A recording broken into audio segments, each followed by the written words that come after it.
Kasunod ng pagputok ng issue ng flood control ay ang pag-viral din online ng mga anak at kamag-anak ng mga contractors at politikong nasa top 15 ng listahan ng Pangulo o di kaya'y nakakuha ng malaking kontrata. May mensahe din ang Malacanang sa publiko na nag-e-expose sa marangyang pamumuhay ng mga ito. Anong mensahe ng Malacanang sa publiko who are targeting or at least ine-expose yung mga kamag-anak po ng contractors? Yan naman din po talaga ang naisin ng Pangulong Marcos Jr. na lahat-lahat po tayo ay magtulungan upang masawata itong mga korupsyon na ito. At hindi lamang po ang gobyerno, ang pamahalaan ang dapat kumilos, kundi ang taong bayan na nakakaalam ng mga nangyayari sa paligid nila. So mas maganda po talagang isumbong nila sa Pangulo itong mga ganitong klaseng insidente at kondisyon. Ang tanong ngayon ay kung dapat din bang isailalim ang mga ito sa lifestyle check? Panoorin pa natin ito. Pero bago yan, huwag kamlimutang mag-like at subscribe para sa mga pinakabagong balita.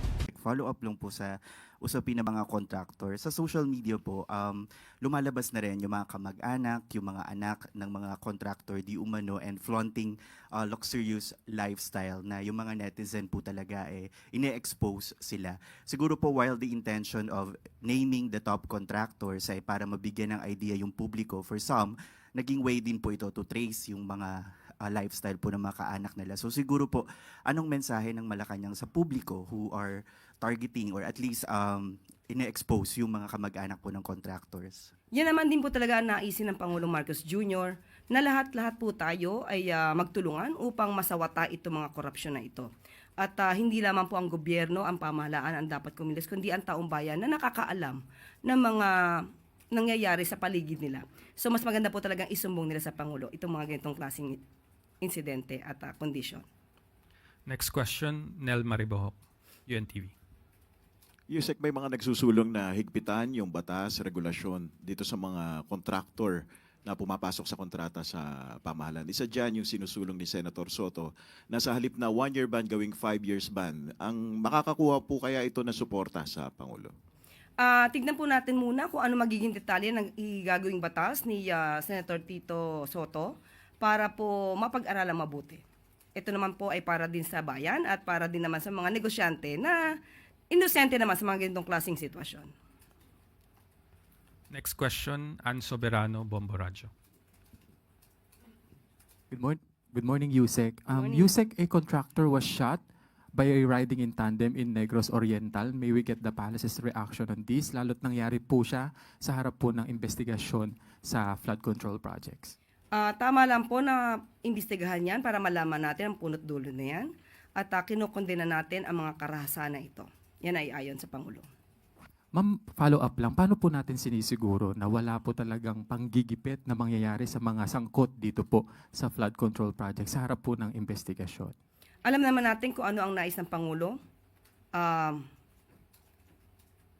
Makasuhan ang dapat makasuhan, mapanagot ang dapat na mapanagot. At uutos pa rin ng Pangulo na dapat na seryosohin ito, lalo na ng mga PNP, para maiwasan kung anumang krimen ang maidudulot nito kaugnay sa pag-iimbestiga sa flood control projects. Follow-up question, Tristan Odalo, Newswatch Plus. Yusek. Yusek, good morning. Update lang po, Yusek, kung may bagong may inalok na po ba ang pwesto para kay former PNP Chief Torre at tinanggap po ba niya yung alok na yan? Meron po talaga inaalok katulad po ng sinabi natin at sa ngayon po ay wala pa pong komento. Hintay na lamang po natin kung ano magiging positibong reaksyon ni General Torre dito. Pero kasi sabi niya, ma'am, no comment siya regarding doon sa sa alok na posisyon. Pero sabi din niya na hindi daw po siya qualified, lalo na po daw sa NBI. Baka namang ibang posisyon ay iaalok sa kanya. Okay. Ma'am, last na lang, eto na lang po.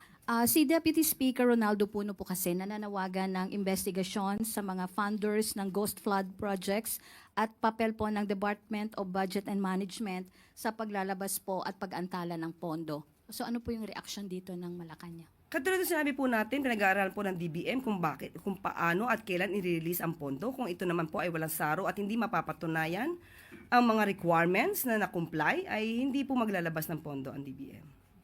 Regarding po, ma'am, sa last na po, dun sa investigation na gagawin po ng Kamara Nag-file po kasi ng resolution si Representative Puno para nga investigahan po itong mga funders ng mga ghost flood control projects. Trabaho naman po nila mag-imbestiga. So, hindi po natin hahadlangan yan. Reminding everyone of our one question, one follow-up policy. Next question, Maricel Halili, TV5. Magandang umaga po, Yusek. Yusek, may lumabas ulit na report na isang Chinese businessman who posed as a Filipino, naging bahagi pa ng Philippine Coast Guard auxiliary. How alarming is this? What do we know about this? Ano po yung sinabi ng Pangulo tungkol dito? Okay, nakausap din po natin ang kinatawan po ng PCG at ito pong sinasabi nilang Chinese di umano ay patuloy pa rin po ang pag-iimbestiga ng PCG. At sa ngayon po, ang sinasabi nilang tao o yung person involved ay tinanggal na po sa PCGA.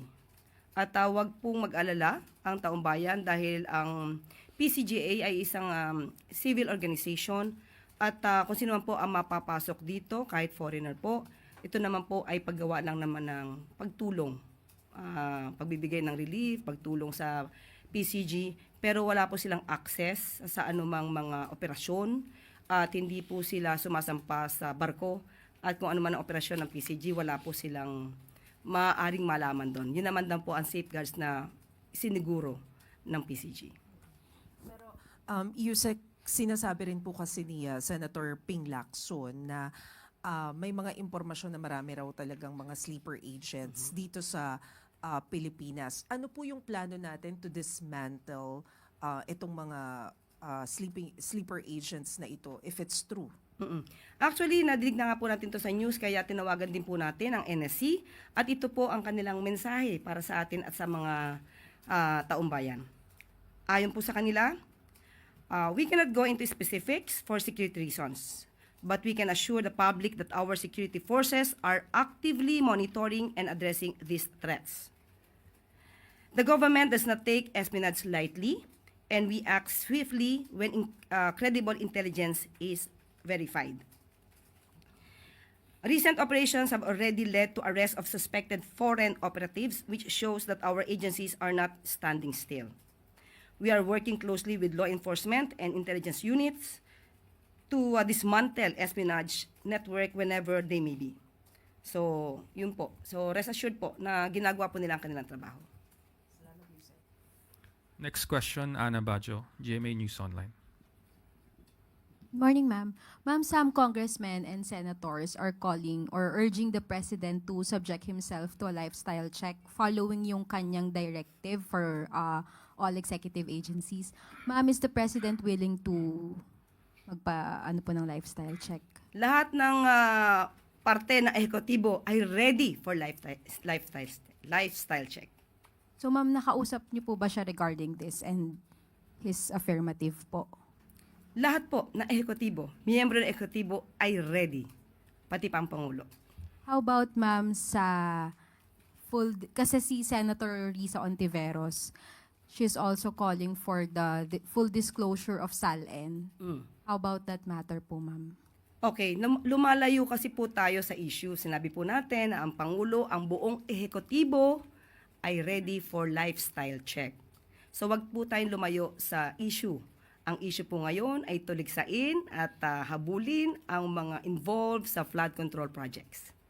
So wag po natin ibahin at wag tayong medyo mamulitika patungkol dito. Okay, ma'am. Thank you Thank po. Follow-up question, Ivan Mayrina, GMA 7. Yusek, related question on the lifestyle check. Nabanggit niyo po when you announced this lifestyle check na may involve po ang ombudsman dito po sa gusto mangyaring lifestyle check ng Pangulo. Can you tell us exactly how the palace wants the ombudsman to conduct a lifestyle check? Nabanggit po natin ang ombudsman dahil sila po ay may karapatan at may authority to initiate investigation on this matter. Ngunit ang ombudsman po ay isang independent constitutional body at kung ano man po ang kanilang magiging proseso or mechanics patungkol po dito, nasa ombudsman na po yun. Has the desire of the President been communicated to the recently appointed acting ombudsman Dante Vargas? Sa ngayon po ay tatanungin po natin kung ano po ang pinaka-recent na usapan nila At ibibigay ko po sa inyo kapag ka po ako ay nabigyan na po ng update. Salamat po. Thank you. Follow-up question, Maricel Halili, TV5. Yusek, follow-up lang po. Hindi po ba necessary ang SALN for a lifestyle check? Kaya nga po. Kaya nga po ready po lahat. So kasama po yung SALN. So, is the President willing to show his SALN? Kasama po sa lifestyle check. Pagka po nagkaroon lifestyle check, mauna, mahuli man ang Pangulo, kasama po yan. So, willing po si Presidente to show if necessary? Kung kinakailangan nga po, sabi nga po natin, ulitin natin, lahat ng miyembro ng ehekutibo ready for a lifestyle check. Thank you po. Next question, Ivy Reyes, Bilyonaryo. Morning po, Yusek. Sa Foreign Relations Committee hearing yesterday, Senator Tulfo responded to DFA statement that Taiwan's not recognized as a sovereign state. Sabi po niya, we're allowing ourselves to be bullied in the name of diplomacy and that diplomacy without deterrence is weakness. Comment po on that. Ang katapangan ay hindi nadadaan sa buntalan. Ang pagiging diplomatic ay hindi nagpapakita ng kahinaan. Nagsalita na po rito ang DFA at si Secretary Lazaro na ang direktiba ng Pangulo ay diplomacy at rule-based approach. At sinabi din naman ng Pangulo na we are not waging any war at sinabi rin niya na hindi tayo uurong sa anumang labanan. Thank you po. Next question, Tristan Nodalo, Newswatch Plus. Yusek, good morning po ulit.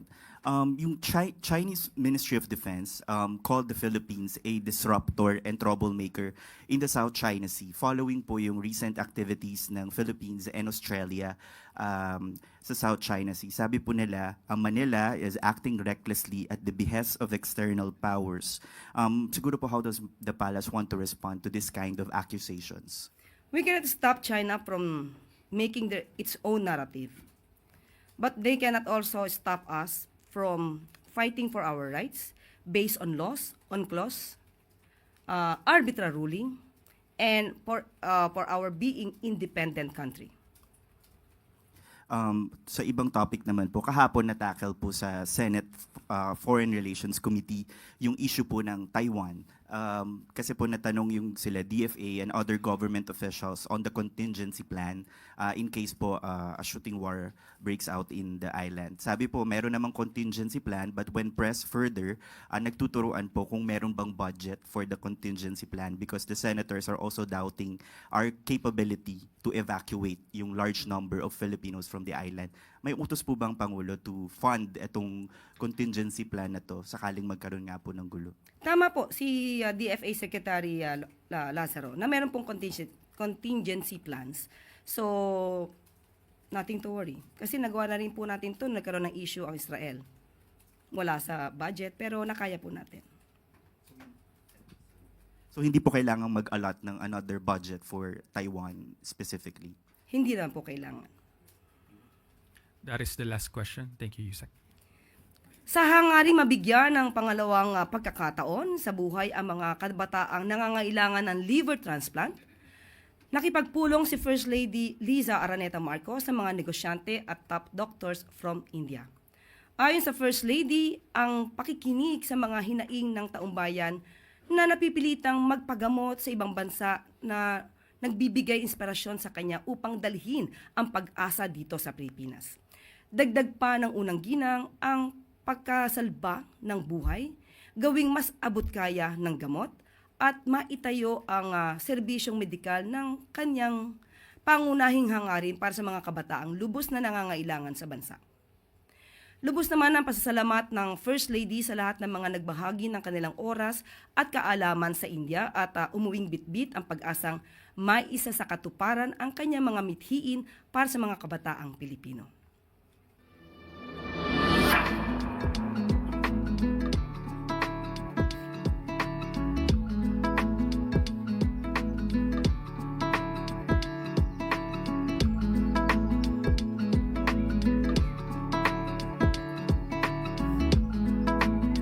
Utos ni Pangulong Ferdinand R. Marcos Jr.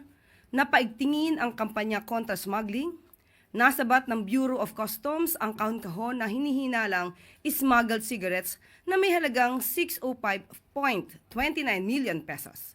Nadiskubre ng ahensya ang mga kontrabando sa kanilang isinagawang inspeksyon sa isang warehouse sa Plaridel, Bulacan. Ang mga nadiskubring sigarilyo ay walang tax stamps mula sa BIR at mandated graphic health warnings na naaayon sa batas. Iniimbestigahan na ng ahensya kung paano nakarating ang mga kontrabando na pinaniniwala ang nagmula sa Vietnam at China dahil sa mga tatak sa mga kahon nito.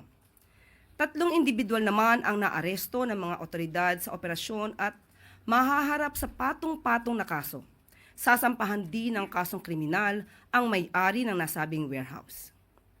Aabot sa 8,647 master cases or 86.4 million sticks ng sigarilyo ang kinumpiska ng ahensya. Ayon sa pamunuan ng customs, malaking tagumpay ang nasabing operasyon laban sa smuggling at pagkalat ng illicit goods sa bansa. Alinsunod ang ikinasang operasyon sa direktiba ni Pangulong Marcos Jr. na protektahan ang mga mamamayan sa mga iligal na produkto.